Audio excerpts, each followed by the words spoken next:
Yummy! Hi, welcome to local kitchen. ఈ రోజు మనం రెండు స్పెషల్ నాన్ వెజ్ డిషెస్ ని నేర్చుకోబోతున్నాం. అవి ఏంటంటే చెన్నై చిల్లీ చికెన్, రెండవది గోదావరి చేపల పులుసు. మరి ఈ రెండు ఐటమ్స్ ఎలా చేయాలో మనకి నేర్పడానికి వచ్చారు chef Ramakrishna Reddy garu. Let's welcome him. Hello Ramakrishna Reddy garu. Hello.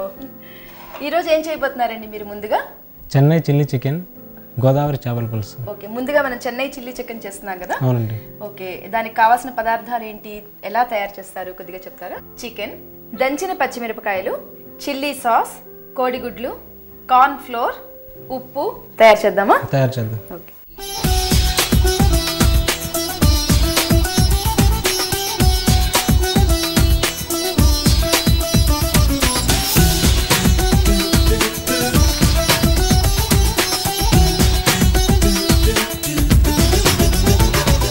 ముందుగా స్టవ్ వెలిగించుకుందాం.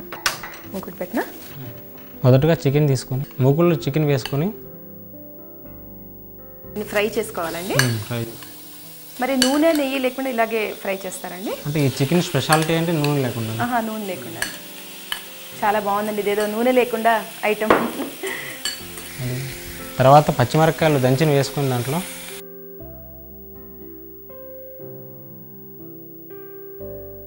అంటే దీనికి ఇంతసేపు వేగాలి అని అలా ఏం ఉండదు.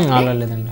మూకుళ్ళో వేసి వేడవంగానే మూకుడు చికెన్ వేసేసి చికెన్ వేసి లైట్ గా స్లిమ్ లో పెట్టుకొని లాస్ట్ లో కలిపేసి దంచిన పచ్చిమిరపకాయలు, చిల్లీ సాస్ వేస్తున్నాం.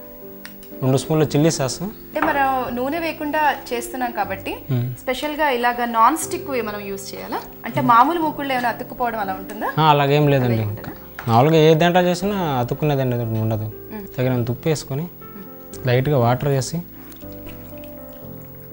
నీళ్లు వేసి ఉడకబెట్టాలి. ఒక 5 మినిట్స్ బాయిల్ చేయాలండి. బాయిల్ చేయాలి.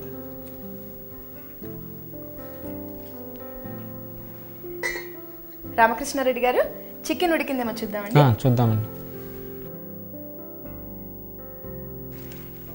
ఇంకా ఉడకలేదండి, కొంచెం లైట్గా ఉడకాలా. ఈలోగా ఏమైనా మసాలా తయారు చేసుకోవాల్సిన కొంచెం రెడీ చేసుకుందామండి. మొదటగా కొంచెం కార్న్ ఫ్లవర్ తీసుకోండి. అంటే ఒక 1 స్పూన్ కార్న్ ఫ్లోర్. 1 స్పూన్. దాంట్లో లైట్గా కొంచెం వాటర్ వేసుకొని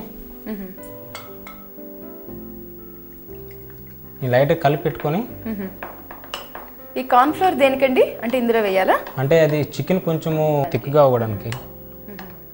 అంటే కార్న్ ఫ్లోర్ చేసాం కదా, అంటే ఇప్పుడు గుడ్డు పగలగొట్టాలండి. తర్వాత గుడ్లు తీసుకొని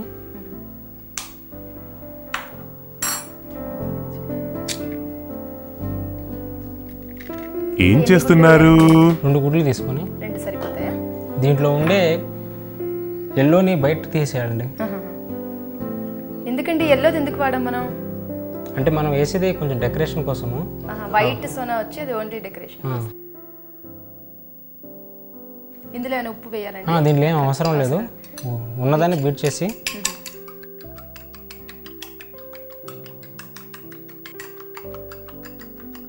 చేసి పక్కన పెట్టుకొని ఈ లోపల చికెన్ ఉడికింది లేదు చూసుకోవాలండి.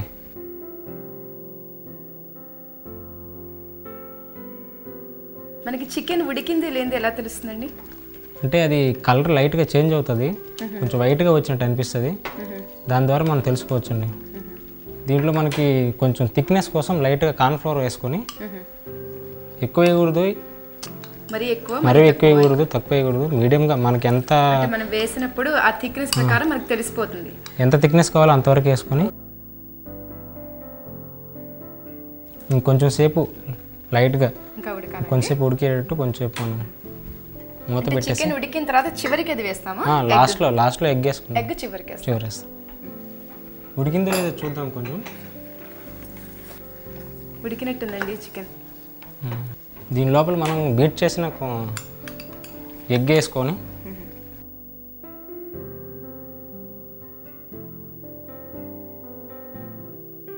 కొంచెంసేపు అట్లే పెట్టి. నాన్ వెజ్ ఎక్కువగా తినేవాడికి ఇది చాలా మంచి డిష్ ఐ థింక్ కదండి? అవునండి. ఎందుకంటే నూనె నెయ్యి పదార్థాలు ఏం అసలు టచ్ అవ్వలేదు ఇందులో. అదే స్పెషల్ అండి ఈ చికెన్లో. ఓకే, ఈ చికెన్ ఉడికేలోగా చిన్న బ్రేక్ తీసుకుందాం. Take break.